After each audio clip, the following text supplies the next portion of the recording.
Okay, so the 30 Years' War is actually one of my favorite things to lecture about because it's so interesting. It has such a profound impact on the trajectory of Europe. We're going to basically break it down into 4 phases. Unlike the 100 Years' War, which we said, hey, it's actually, they fight for a little while, then they take a break for 10 years, then maybe they fight some more, then they take a break for like 25 years. The 30 Years' War is actually like 30 years of actual war. So what we got here is our overarching one is 1618 to 1648. Okay? And it's marked by 2 events. The first one is the defenestration, don't worry, of Prague. This could be said to precipitate the war. And the Treaty of Westphalia, which ends the war. So I'm just going to talk a little bit about these 2 things. So remember, the Peace of Augsburg in 1555 that wrapped up our period of talking about the religious wars in Germany. Remember we talked about the French wars of religion, we had the German wars of religion. This was when Charles V is trying to smack down the Protestants, but oh geez, I gotta go fight the Turks, and oh geez, there's a revolt here, and oh, what's going on over in my new American colonies and stuff. Too busy. In 1555, remember, they had said, basically, the settlement boiled down to this: you can't be Calvinist, absolutely legal. You can't be Calvinist, but the ruler of each state may choose either Catholicism or Lutheranism. It was always predestined to be illegal. It was always predestined to be illegal. Thank you. Wonderful. I too enjoy good humor. The Swedish government had elections this past week, 2 weeks ago now, and believe it or not, the new prime minister is the former CEO of IKEA. We speculate that he's going to have trouble putting his cabinet together. There you go. All right. Anyone ever ordered something from IKEA? I went to IKEA for the first time. It's tough to put their stuff together. IKEA's So, sweet though. I love going with IKEA's awesome. Okay, so 1555. Whoever rules, their religion. Remember that. So this settlement here is not exactly perfect, right? It's not, well, you can tolerate each other. It's not that. It's not that. It's if I'm the Catholic ruler of this state and you're a Protestant, you have to get out. And as we said, that was the letter of the law. But a wise prince, if he had a lot of Protestants or something, tried really to keep the peace, right? And what we're going to see here is that this very uneasy settlement is ultimately going to break down because of the election of someone who is not interested in this kind of pragmatism. Remember, the Reformation, the Protestant Reformation, prompted the Catholic counter-Reformation, right? To militantly fight back against the Protestants. Well, the new Holy Roman Emperor, a fellow by the name of Ferdinand, I'm going to just write here, Peace of Augsburg, because this is what they're going to be fighting about. Both sides, the Protestants and the Catholics, are going to be fighting to overturn the Peace of Augsburg. And as we see at the end, ironically, what happens is most of the terms of the Peace of Augsburg are upheld in the Treaty of Westphalia.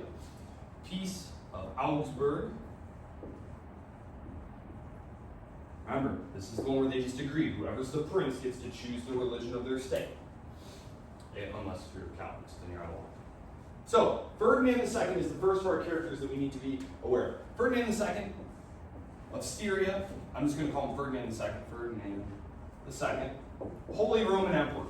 He was Ferdinand of Styria, he's a Habsburg. He is a major advocate of the Catholic Counter-Reformation. He was educated by the Jesuits, and he comes to town in business mode. He says, listen up, I am not about, as Holy Roman Emperor, to tolerate a bunch of Protestants. Certainly not in my own lands.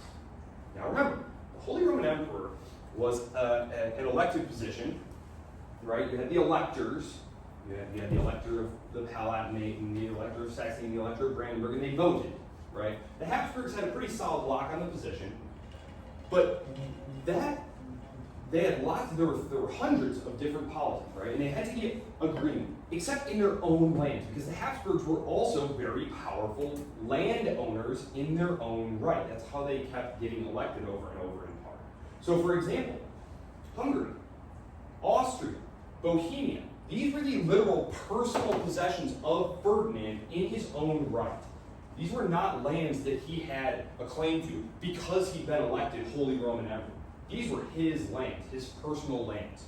So, Austria, the parts of Hungary, they're still in the process of reconquering some of those. And if you look at the start of chapter 9 here, which I know was not your reading for this week, but they have like some key moments here, and they talk about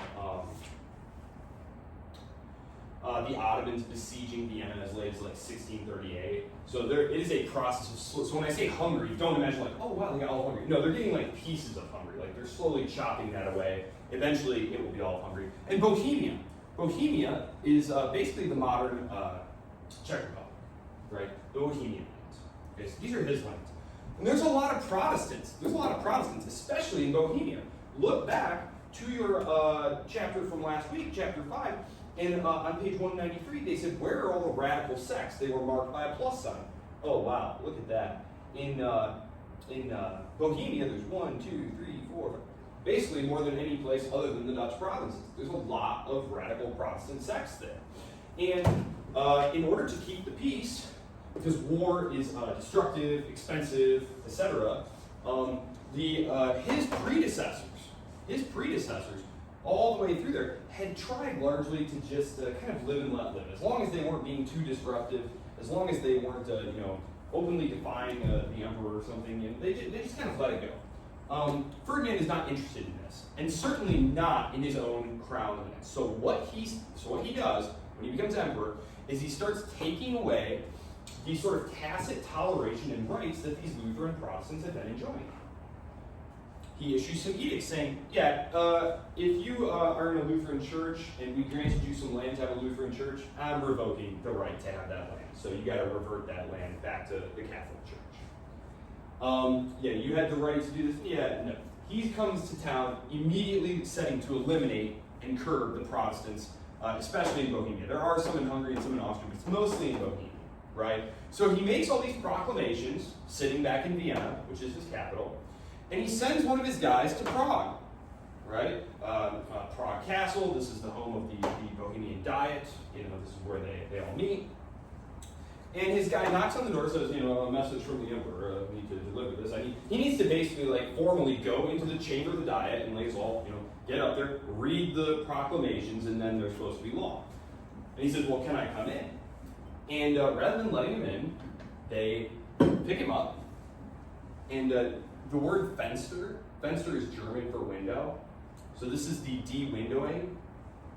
They throw him out a 4-story window. I love the German language. The de-window something. I love it. The defenestration of Prague.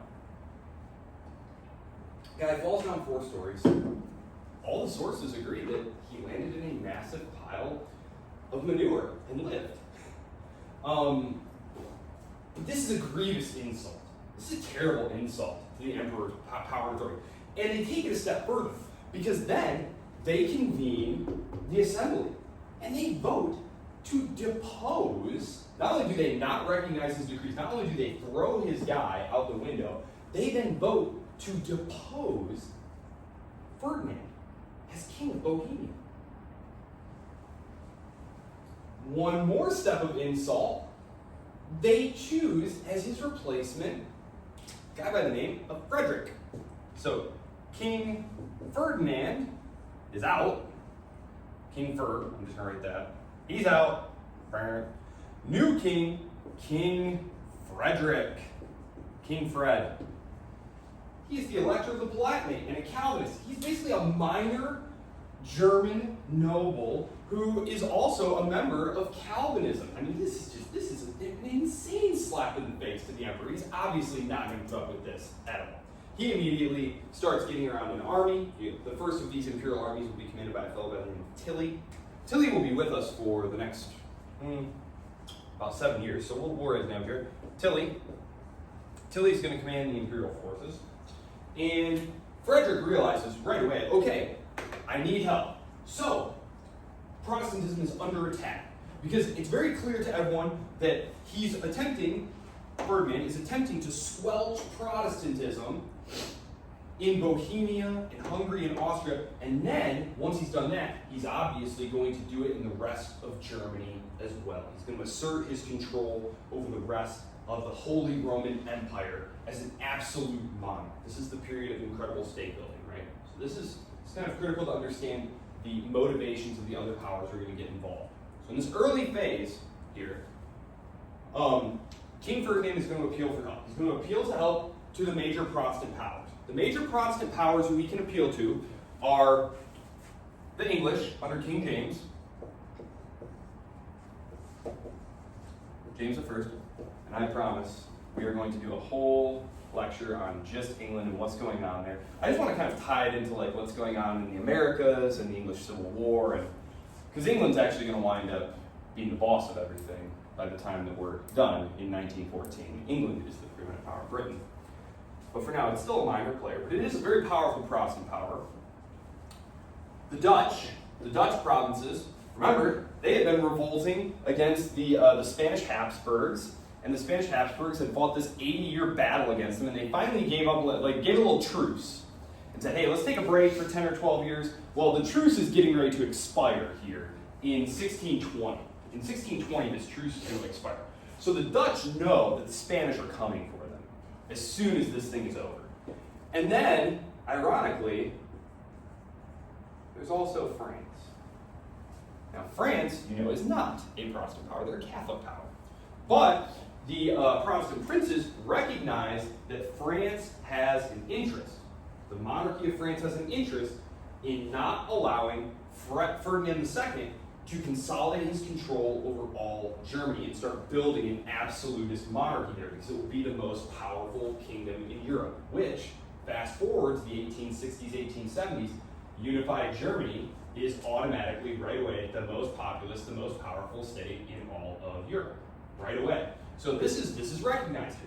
So, King Frederick, called the Winter King because his reign lasts for a winter, doesn't go very well. Why doesn't it go well? Well, James says, listen, we have a lot going on here. We're going to see he's got his plate pretty full around this time. He's about to start battling with Parliament. His son is going to carry on the battle with Parliament, and ultimately they're going to chop his son's head off. He's got issues. But he says, I can send some money to help raise some troops, equip some troops. The Dutch, same thing. They say, listen, first of all, the English king is in a pickle, and they don't really have a very big army anywhere. Anyway, they're naval power. The Dutch need their troops because the Spanish are about to invade. They say, we can give you a little money. And the French are not interested at this point. They don't really think King Frederick has a very good chance, because the people who you might expect to flock to King Frederick's cause, the other Protestant princes, all just kind of, he's like, who's with me? And they're all just kind of like, what Hebrews? We're all dead. Gosh, I'd love to help you. I did, elect you after all to be king, but very busy, very busy. None of the Protestant princes come to help him. And so, King Frederick is crushed right away. He lives. He and his wife and child escape. They live. They don't get killed. But he's done. He's done. The Bohemian phase of the war. I'm going to erase this stuff here. Just so you know, I'm going to erase this stuff, because we have a lot of stuff to write up here. But so this first one here is called the Bohemian phase. The Bohemian phase of the war, and it lasts from 1618 to 1625. 1618 to 1625. This is the Bohemian phase. The key moments of this are 1618, the defenestration, 1620, the Battle of White Mountain, which is when Frederick's forces are completely crushed by Tilly, and then 1625, which marks the end, because it is the Danes will invade. Why the Danes will invade, I will get to in just a moment. But first, I just want to make something clear. When Ferdinand is attempting to eliminate the Lutherans and the Calvinists in Bohemia, Austria, and Hungary, is he violating the Peace of Augsburg? No, he's actually not. It was unwise. It was unwise of him to try to do this, which is why his predecessors had not tried to do this, because they recognized this is going to probably prompt a rebellion. That's why they hadn't done it. It's not like none of these other Catholic Habsburgs have been like, geez, I wonder if I should get rid of those hardened Protestants. God bless you. Of course they had thought that, but then they and their advisors were like, by golly, that would probably prompt an insurrection. Maybe we got a huge problem on our hands. So he's not violating the Peace of Augsburg. You could say that he might be, he's taking a huge risk. But at least initially, the risk seems to pay off beautifully. The Catholic princes of Germany rally to his side. He cuts a little deal. It's a little controversial in terms of German jurisprudence, because what happens is the leader of the other Catholic princes, a guy by the name of Maximilian, phenomenal name, Maximilian of Bavaria, he's the most powerful other Catholic prince, and he says, look, Emperor, you know I'm your guy. Obviously, I will help you. It would definitely help motivate me to help you more if you took the elector from the Palatinate and gave it to me in Bavaria. Remember, we have these 7 electors who get together and vote, and Bavaria is a very powerful Catholic kingdom within the Holy Roman Empire, but they don't have a vote. But the Palatinate, Frederick's kingdom, does. And so, basically as a quid pro quo, Ferdinand gives the electorship, takes it from the Palatinate and gives it to Bavaria, which was controversial because it wasn't really clear to the other princes, can he do that? Can he just decide that one of us doesn't get to vote anymore and give it to someone who's more loyal to him? And so this is one of the things that kind of freaks out some of them, because they understand that he's trying to consolidate this power to himself, to make the king more absolute, where there aren't really any rights that you have that aren't specifically given to you by the king. And if the king can give them to you, then the king can take them away. So, what happens? Battle of White Mountain. Tilly easily crushes the Protestants under Frederick. Well, the war could have been over at this point. They started eliminating all the Protestants just like they had planned.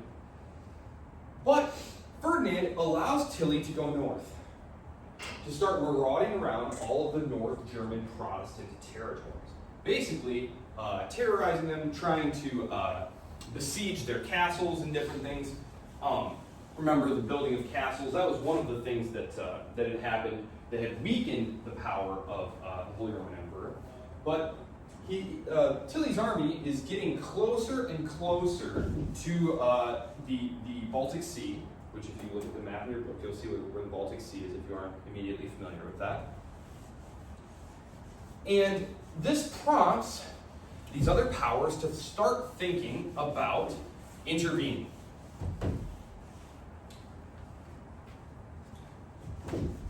England, I'm just going to erase all this, why not?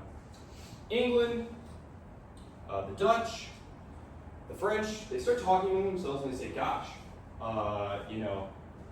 Ferdinand was very successful in wiping out those Protestants, and now he's asserting stronger control over southern Germany, and now his armies are moving into northern Germany.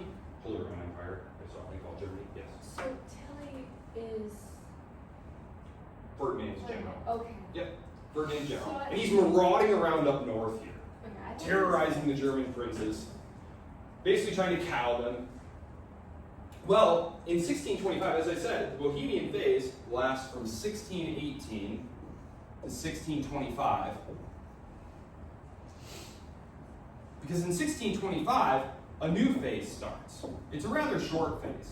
1625, so this is Bohemian phase, the Danish phase starts. Because what happens is the English and the French and the Dutch basically bribe the King of Denmark, by the name of King Christian IV.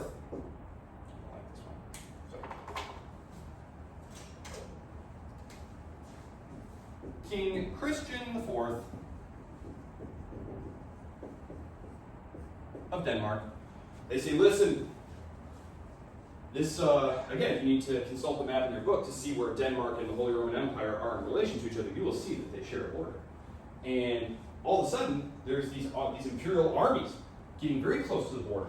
They're much bigger than you, much more powerful. Could be a problem down the road. Might want to nip this in the bud. Also, look at all that beautiful North German coastline on the Baltic Sea there. That's very wealthy. There's a lot of trade that goes through. There's a lot of customs, a lot of tolls, tax revenue, right? These monarchs love their taxes, right? Gosh, it'd be great if you could grab some of that, King Christian. You could control more trade routes, get some more money, maybe defeat this nascent threat to your autonomy, and also we'll pay you. And King Christian IV says, that sounds pretty good. So he gets his army together, crosses the border, and he arrives to find not one army under Tilly, but he finds a second imperial army has been raised by quite a character. So Tilly, if you remember, he was the first one. He's your pretty basic, military leader here. This second guy, though, Albrecht von Wallenstein. This guy is quite a character. He's what you call a loose cannon. Okay, so he's like a mercenary general who is going to be fighting on the imperial side. So those are the imperial generals.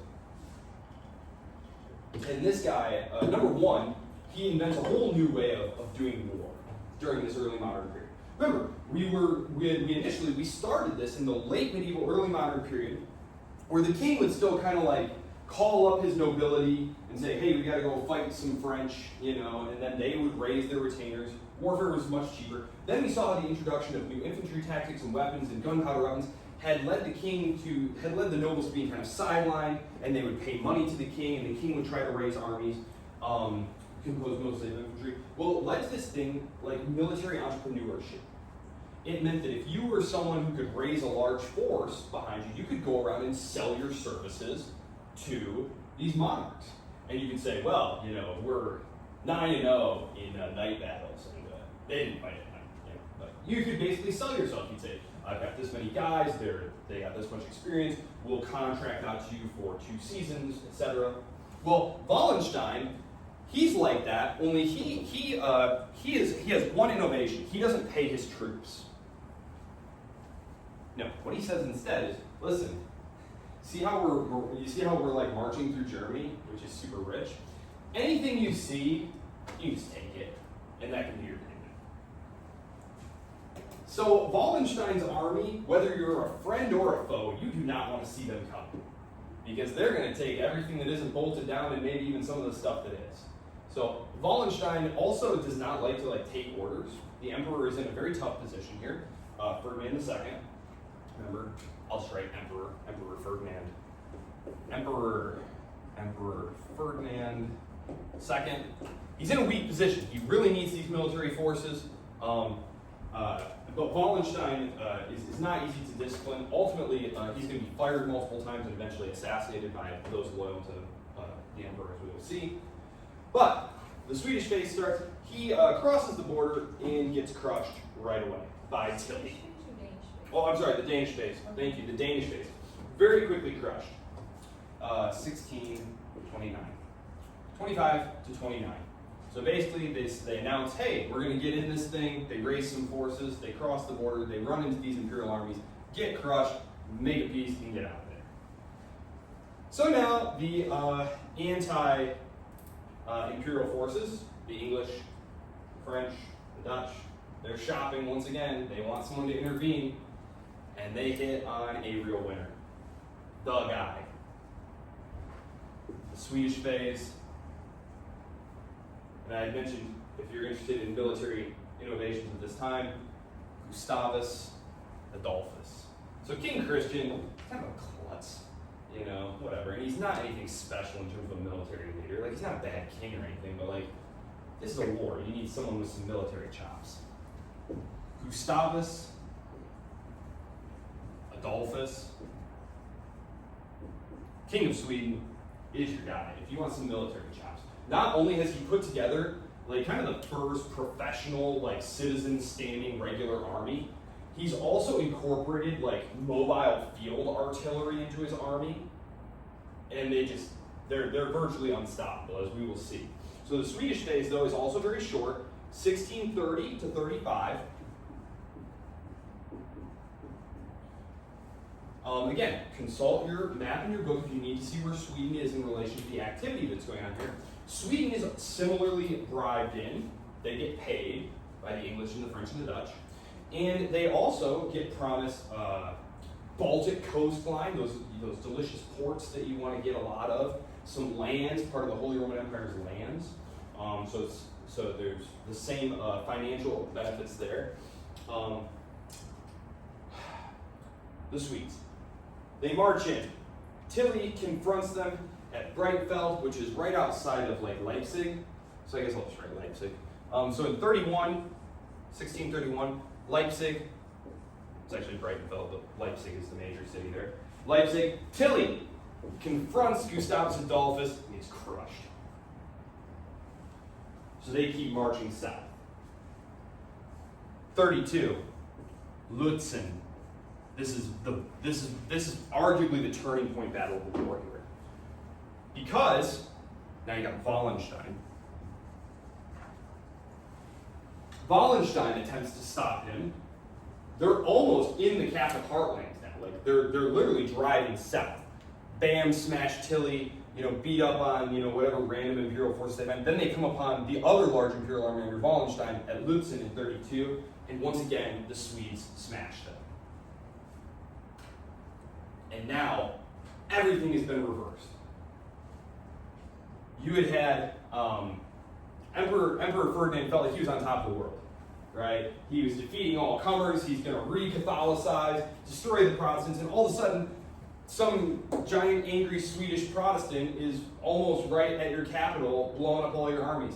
Unfortunately, for the Protestant cause, in the Battle of Lutzen, Gustavus Adolphus is killed. And this is, I think, probably the turning, not just me, obviously. I'm like several million generations of historians removed from this. Like, it's the general consensus that Gustavus Adolphus' death is like a huge turning point because it throws the Swedish policy completely up in the air. The king is dead. This was his policy of intervention. There's no clear leadership. The army, it kind of just goes into like idling mode. Wallenstein is able to remove his forces back to defensive positions. Basically what happens is the Swedes wind up cutting a peace and moving back to Sweden. That's how the phase ends, and this is what prompts the final phase, which is the French phase. Now, before I introduce the French phase, which is from 35 to 48, all the way to the end, I'd like to just pause here in 1630 to kind of highlight what was happening here. After the defeat of the Danes in 1629, Ferdinand, again, he's feeling great. He's basically got control over all of the territory of the Holy Roman Empire, and now all that remains is to enact the policies that he needs to enact in order to solidify his absolute control over these territories, in the same way that King Louis XIV and his successors would over France. So he issues this thing called the Edict of Restitution. This is in 1630. This is very important. 1630, the Edict of Restitution. Now what he says here,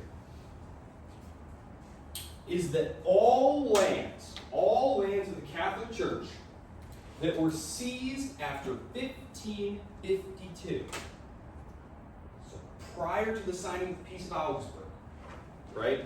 Augsburg is 55. 1555 is Augsburg, where they were like, okay, let's freeze everything. He's saying, no. Everything that has been taken from the Catholic Church since 1552 must be returned. Now, what's the problem with this?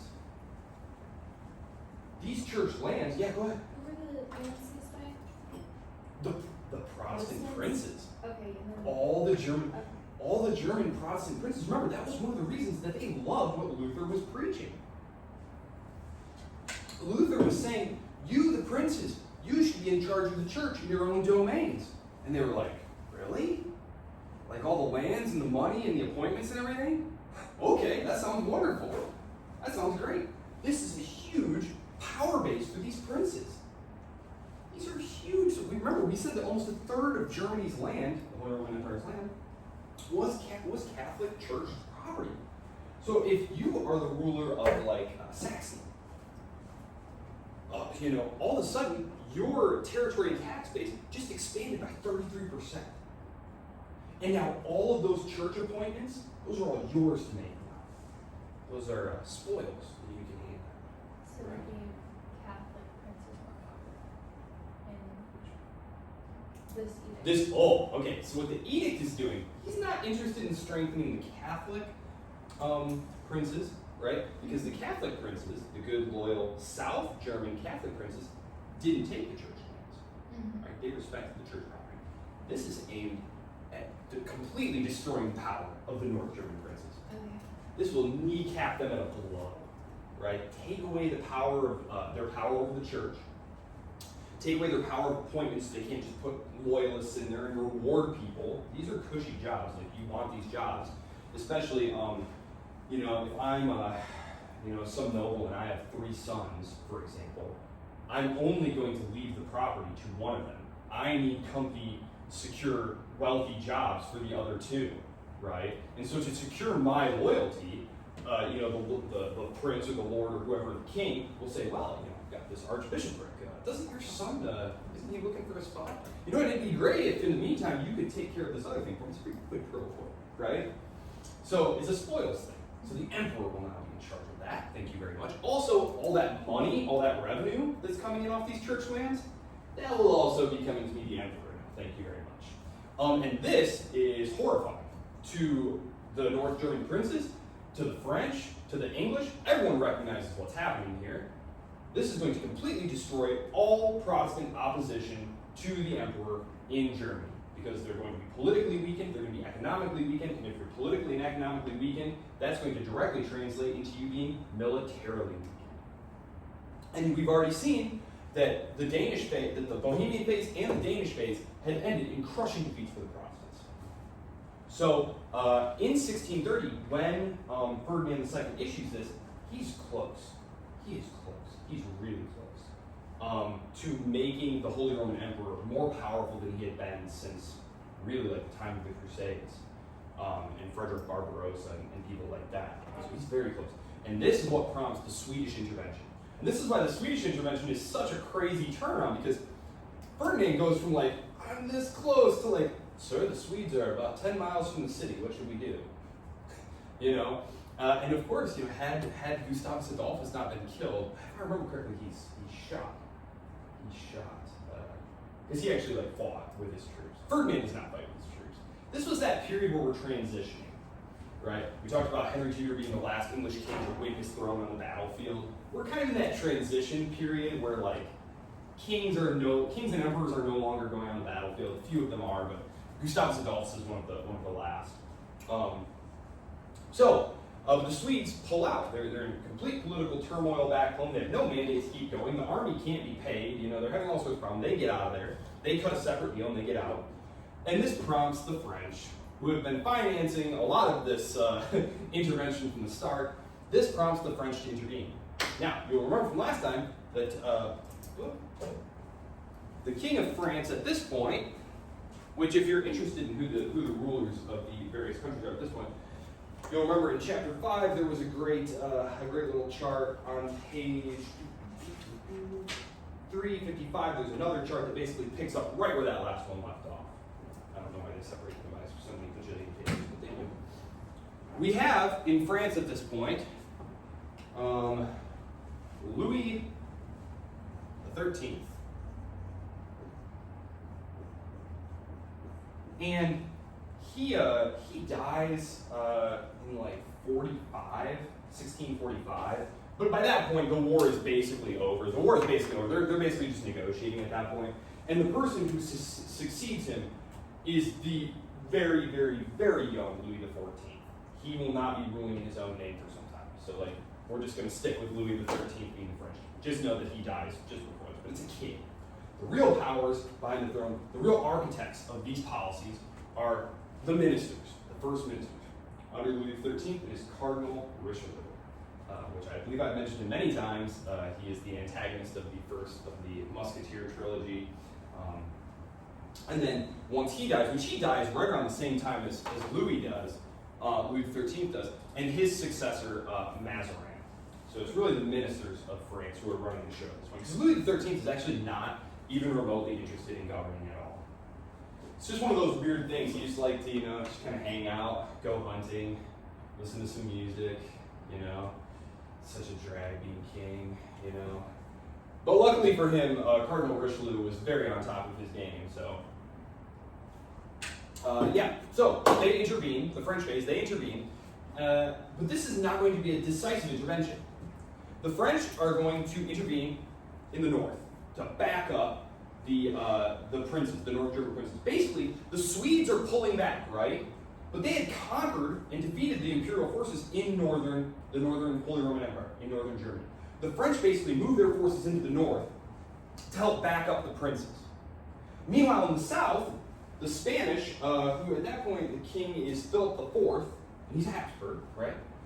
He sends forces to back up Ferdinand II in the south. And so you basically have a divided Germany, north and south, with the French and the North German Protestants up here, and the Habsburg, Spanish, and imperial forces down here. And for the next basically 10 years, they don't really move a lot. Germany is just basically pillaged and destroyed in the process. About a third of Germany's population dies at this time, either as a direct consequence of warfare or even worse, famine. Because these armies are consuming everything, right? They're consuming everything, and the people are being left to die. There's a lot of pillaging and burning and killing going on as well. This is a horrifying experience for Germany. France, as we already said, France gets involved because it doesn't want a powerful, centralized next-door neighbor, and it would also love some territory. Specifically, and this will interest those of you who know anything about World War I and World War II, they want territory along the Rhine River, right? That river that sections to them. The French want to move their border all the way up to the west bank of the Rhine. Because at this point, there are Holy Roman Imperial territories on the west bank of the Rhine. They want those gone. Because the Rhine is a great natural frontier. It's a very large river. It's great. Rivers and mountains are great frontiers, right? You want these. These are easily defensible. So they get involved for multiple reasons. To prevent the concentrated, centralized power of the Holy Roman Emperor, because that would be a threat to them, and to expand their frontiers to their quote-unquote natural borders. Natural borders. That's what they want. So, the war, though, is not going to be decided on the battlefield. The French and North German Protestants and the Habsburg imperial forces, both Spanish and imperial forces, are not able to win a military battle against each other. So if you want to think about it, the first, 2 phases of the war are the imperial forces driving north, and then, the Swedish phase comes along and pushes them south, and then the last phase is basically just a stalemate. It's just a stalemate. After about 10 years of this stalemate, they open negotiations, which is where we will now move to.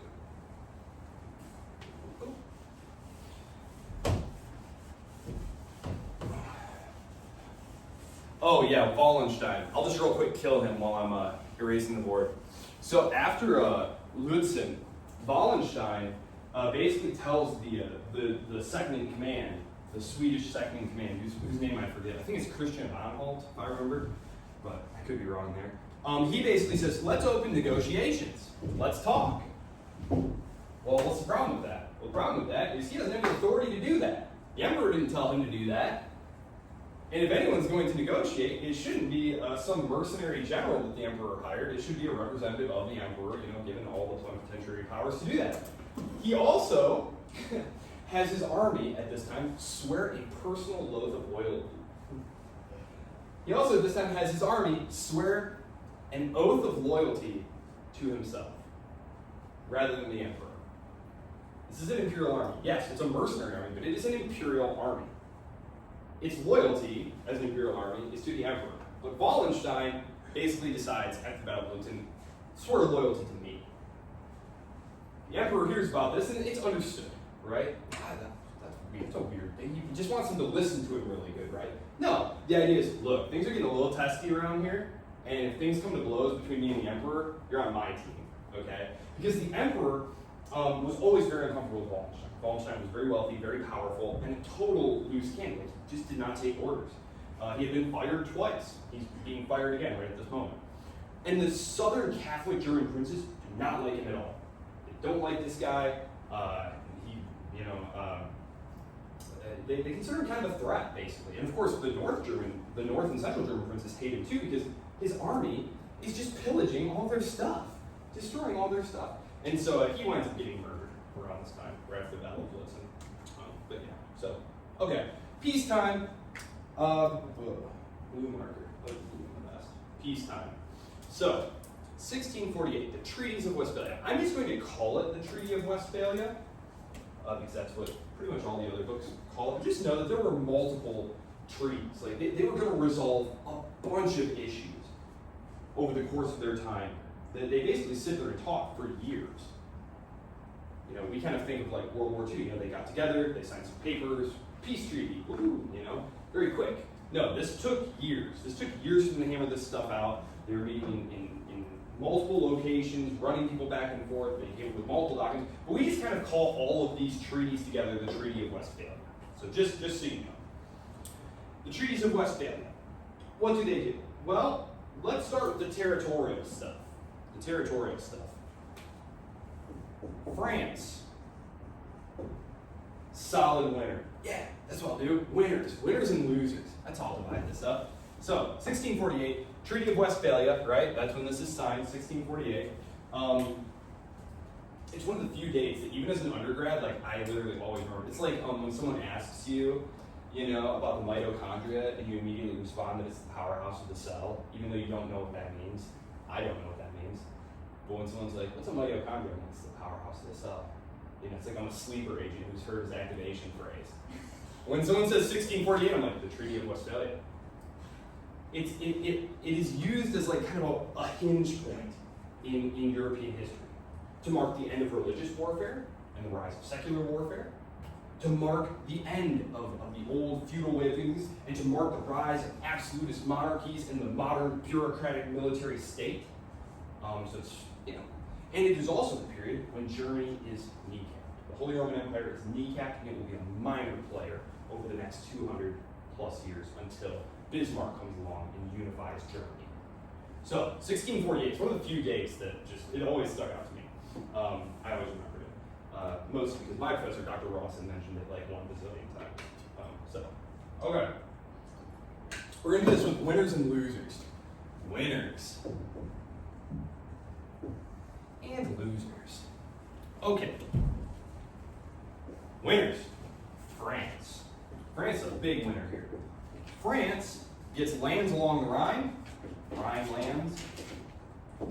lands, not Rhine land. They get Rhine land and no powerful neighbor. Remember,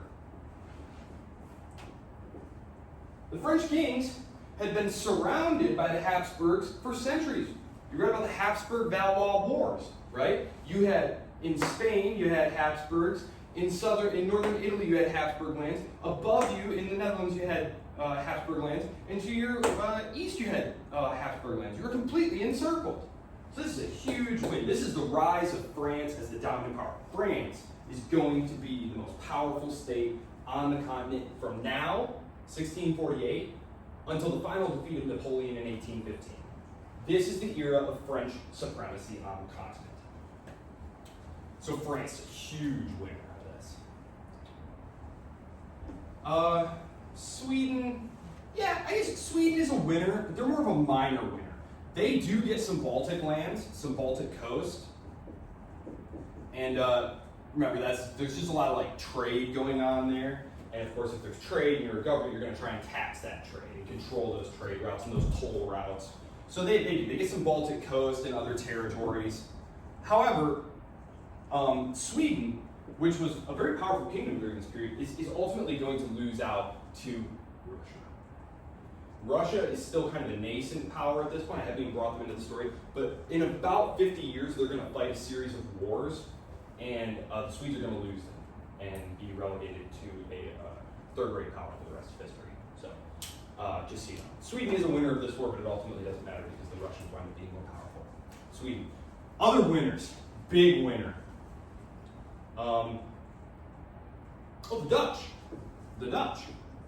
The Dutch Republic's independent status is recognized in the treaty. So the Habsburgs of Spain, who had been trying to crush them for 80 plus years, officially recognized, okay, we can't have the Dutch lands back anymore. And remember, the Spanish economy is just an absolute train wreck and a travesty. They're declaring bankruptcy every 15 years. And the Dutch provinces were their most valuable possessions. It's one of the reasons that the revolt got started, is they kept raising taxes and raising more taxes there. And so it was such a great, prosperous center of banking and trade. And then big winners here, although I'm putting them at the bottom because it's kind of were they big winners? The German princes.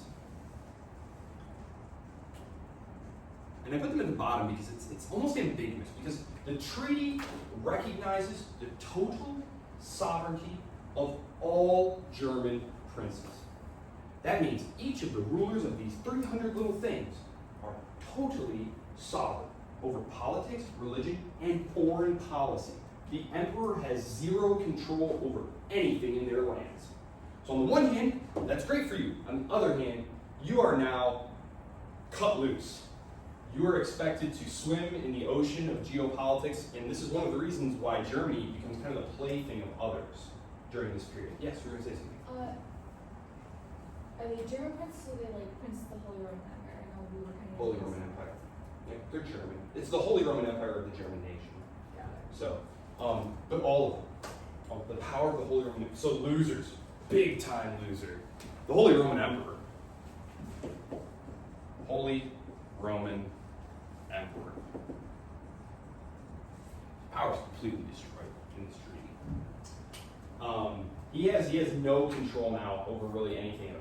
If it was difficult to get things done before, it's impossible now. There will be no centralized, powerful kingdom of Germany. This was the last chance to establish that, and it will remain a highly divided, very weak political entity until it is finally destroyed by Napoleon. Napoleon, I believe he destroys it in 1805 or 1806. We'll get there, 1805 to 1806. Basically, he smashes them repeatedly, and actually what happens in the Germans, I love how litigious the Germans were.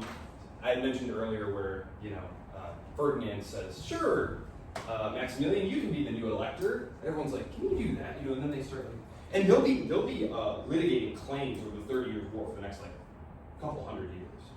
Up until the time of Napoleon, when they come to the peace conferences with Napoleon, they'll be bringing claims from the 30 Years' War with them. But anyway, so in 1805, 1806, Napoleon is going to seize the crown and crown the Holy Roman Emperor. And so the sitting emperor dissolves the empire. He basically writes an edict saying, I abdicate the throne and hereby dissolve the Holy Roman Empire, because they don't want Napoleon to be able to crown himself Holy Roman Emperor. And so he can't crown himself that. But there was a debate among the scholars, can he do that? Can the emperor just, say, abracadabra, it's over? There's a 1,000-year entity, right? The Holy Roman Empire was established by Charlemagne. This has been the most powerful kingdom on the European continent this entire time, basically. And this is when its power is destroyed, and it will ultimately, let's see, we got, 150 years here? Basically about 150 years until it's destroyed. And it becomes a sideshow. It's not really even talked about anymore, because the Habsburgs, the Austrian Habsburgs, realize that the power of the empire has been destroyed, and so they focus on building absolutism in their own lands. Remember, they are the Holy Roman Emperor, but the emperor has no power anymore. So they turn to their ancestral lands, Austria. Right? So we start talking about Austria. The Austrian emperor.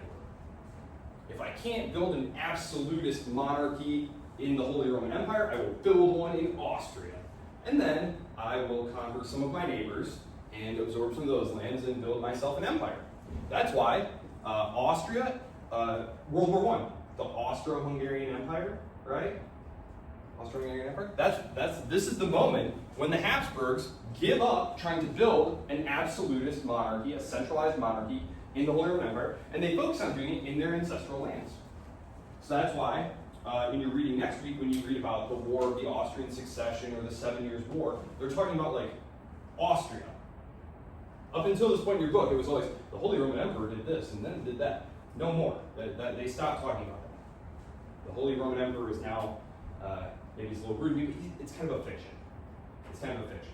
And the Austrian Habsburgs, who nominally control that position, turn instead to expanding and enlarging the power of their own person inside of their Austrian lands, which are very large, very considerable. Austria is going to be one of the great powers. When we get to the Napoleonic Wars, it's going to be Prussia, Austria, Russia, Austria, right? So maybe I should just mention this. Another big winner.